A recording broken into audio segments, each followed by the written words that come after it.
over here. Excuse me. Hey, Mark. How you doing? Good, how you doing? I can slip through that. Can you? Okay, we'll be set then. Good morning. We're really excited to have you all here today and make this announcement. This has been a few months in the works for us, and it's been hard to keep a secret that long. In fact, I guess some people probably had a harder time keeping that secret than others. We know that there were other cities that were considered for this once-in-a-lifetime opportunity. As we prepare to announce this two-day music festival, which will be June 19th and 20th here in the city of Waverly, and a partnership between the city and Wartburg College has allowed us to plan for something that we think is really going to transform the area. We know that this is a festival that is expected to have a long life, and that there will only be very few locations throughout North America that will have the opportunity to host it, and Waverly is the selection for the state of Iowa.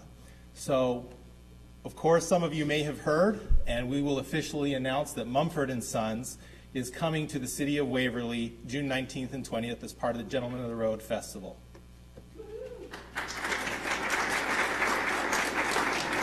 So let me unveil the official lineup right here.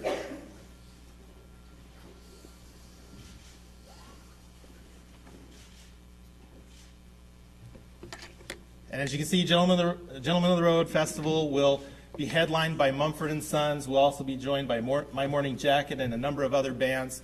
And we just want to show you an introduction video, after which the mayor of the city of Waverly, Chuck Infeld, will speak to us.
So we're very excited to be one of only 4 cities in North America to host the Gentlemen of the Road Festival. And Mayor Chuck Infeld will now tell us a little bit about how this partnership came to be and why it's important.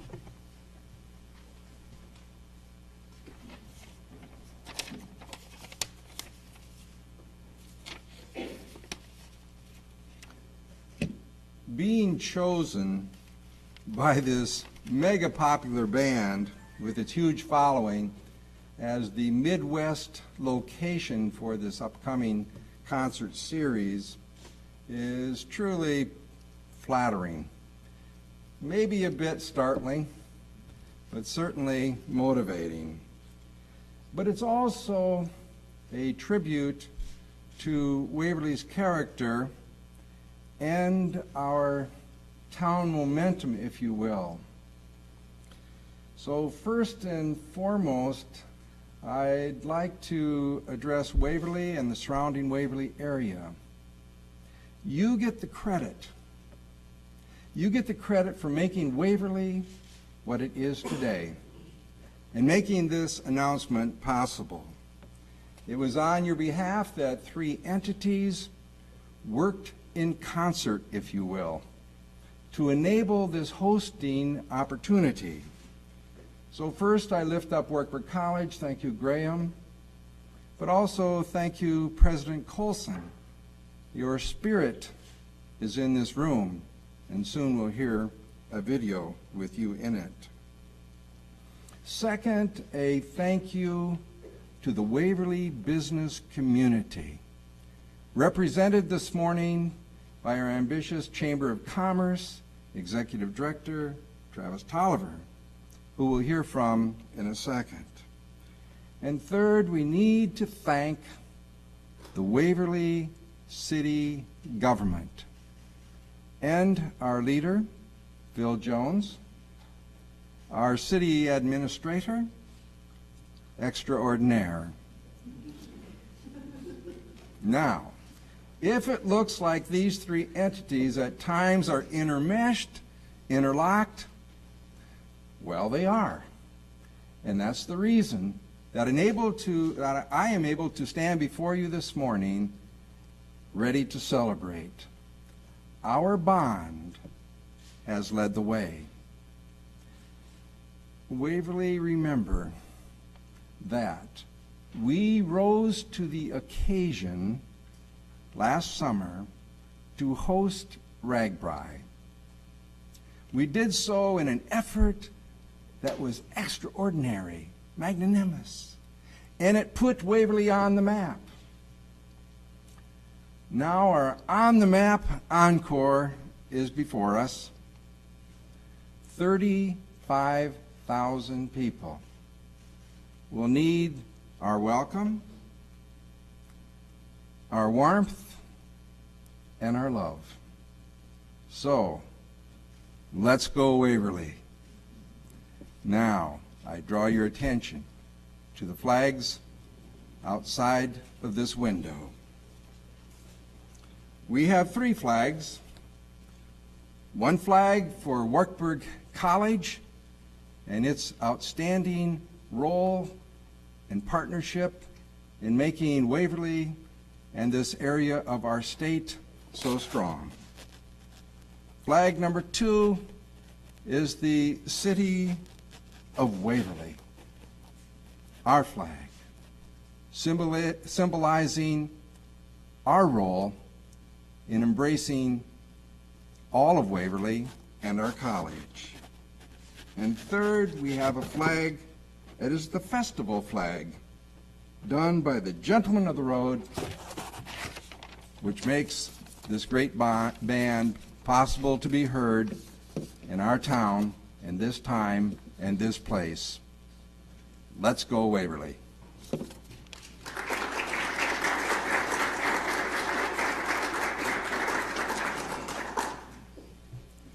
Thank you, Mayor Infelt, and I apologize. I didn't introduce myself earlier. I'm Graham Garner. I'm the Vice President for Marketing and Communication here, and it's been my honor to start to bring folks together. And really, most of this has just been for me to play the role of facilitator, and it's the city that's really making this happen. And the college is a part of the city, and we're happy to have that partnership. And now to talk a little bit more about what it's going to take to pull this off as a community will be our Travis Tolliver, who is the Executive Director of our Chamber of Commerce and its Board of Directors. So, Travis. Good morning. On behalf of the 234 members of the Waverly Chamber of Commerce in Main Street, we are delighted to welcome the many visitors and guests that will be coming to our community during this event, which is expected to bring more than 35,000 people. They will find Waverly as a welcoming place, full of great people and great places to eat, shop, and have fun. From our citywide merchants, restaurateurs, and locally owned retail shops, to our recreational spots like the Cedar River and the rail trail, there is something here for everyone. For the community, this is a once-in-a-lifetime opportunity to host such an event, a unique event that brings great exposure and revenue to our city and the surrounding areas. On behalf of the Chamber of Commerce, we'd like to thank Wartburg College for bringing this to Waverly and to Iowa. Thank you.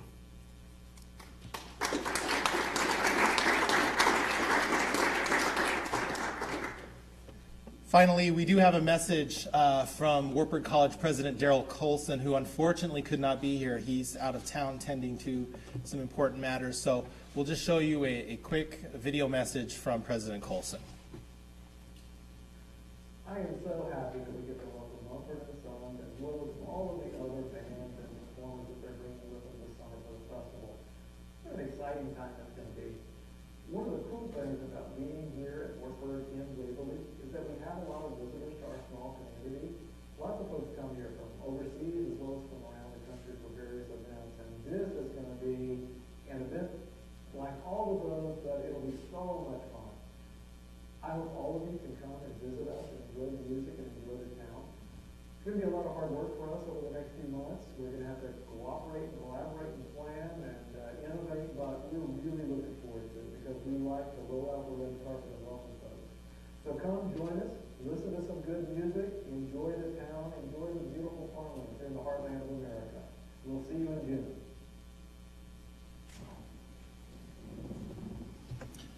And that concludes the announcement. Thank you so much for being here. Thank you for the support that you've offered thus far. For those of you who've worked behind the scenes, thank you to all the work that you will be doing as we go forward and plan for this wonderful event in June.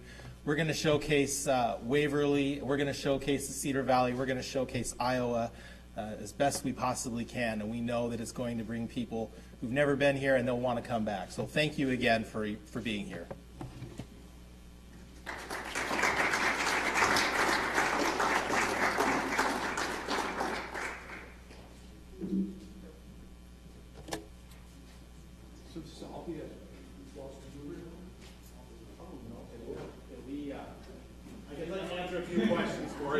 How about I'll stand here. I'll try to answer a few questions that I can, and Mayor and Travis, if you guys are able to, you can jump in as well. The first question is where the concert will actually take place.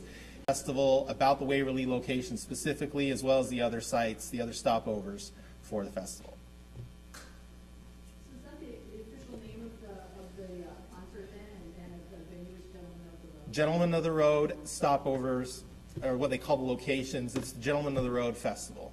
For people who don't know about Mumford and Sons, could you talk about why this is a big deal? Sure. Mumford and Sons is a Grammy Award-winning British folk music band, and they have done this series of stopovers in 2 other years. They have 2 other albums, and in fact, they are also announcing today the emergence of the coming forth of their 3rd album. So this festival coincides in the same year that they are coming out with their much anticipated 3rd album. Do you know when the tickets will go on sale? Tickets will be available Friday, March 6th at 10 a.m. through the website, gentlemenoftheroad.com. Will there be a cap on how many tickets are sold? Yes, there will be. I don't know the details of that yet. That's still emerging, but we anticipate there will be roughly 35,000 visitors here. That does not mean that all of those individuals will be buying festival passes, but it is an all-inclusive pass that will get people into the 2-day festival as well as the parking and camping that is available. Do you know about how many people you will need for the police and the ambulance and fire, to support folks to keep order? Do either you gentlemen want to take that, or you want me to answer that? We should bring in Phil Jones is our city administrator and is hiding behind the scenes because he does everything so well behind the scenes and makes everybody else look great. But Phil, I think what we're looking at is they've asked us for approximately 1,000 volunteers during the course of the festival, but of course there will be many people working behind the scenes as well. This is a little different for those of you who are familiar with the organization for RAGBRAI. That obviously was, as the mayor indicated, was good preparation for us. But this will be different in the sense that it'll be 3 times or more larger, but also it won't require as much organizing in committees as we had to do. The festival organizers will do much of that, but they've asked for our help in identifying resources locally, basically acclimating them to Waverly, to the Cedar Valley in Iowa, just so that they can make sure that this is truly an event that is centered on our town. That's why they do these stopover festivals. They want people to experience the flavor of the locations where they go. That's why they pick towns like Waverly. There are obviously other places that are larger, that are used to hosting big concerts, big festivals, They want to bring people into a town to experience what we have that's special, which is what the mayor and Travis alluded to as well. So we will help them know where to turn to find vendors, to find resources, but ultimately they resource the operation. Is that fair enough to say, Phil?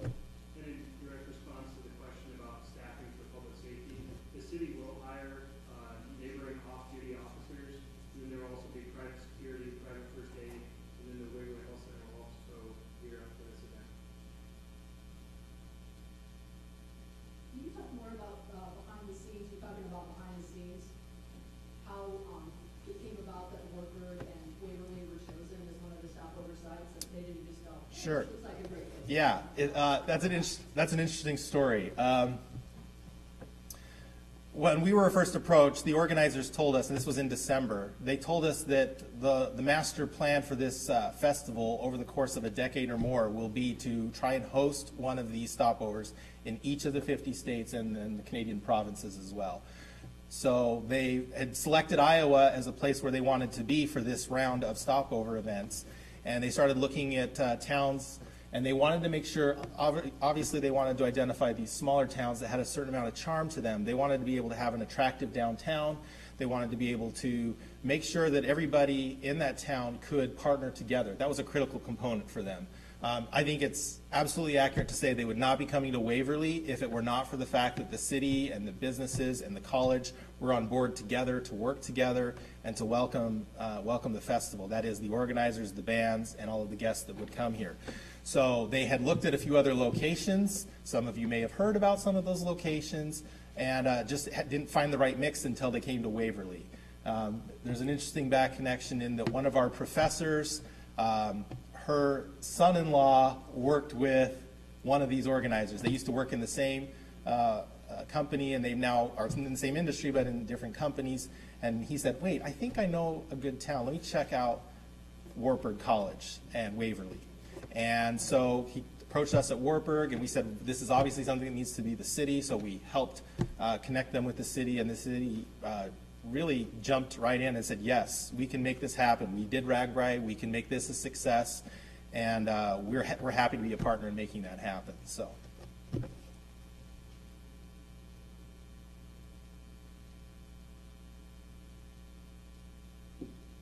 Any other questions? Okay, well, we'll stick around and we'll be available for those of you who want to do interviews one-on-one with any members. I'm sure the mayor, and I'm sure Travis, and I'm sure even Phil and Chief Purcell would be available if you'd like to ask additional questions. Just one. Sure. Any projected economic impact for you guys? Yeah. I don't know the exact number. I think it's going to be a rather significant impact to our community and our local merchants. Come on up here, Travis.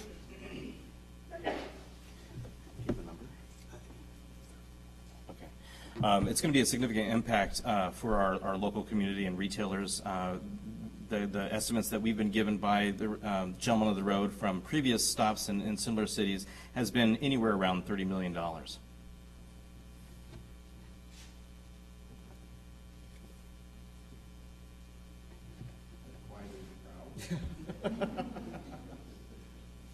Okay, well, once again, thanks for being here, and we'll stick around for one-on-one interviews.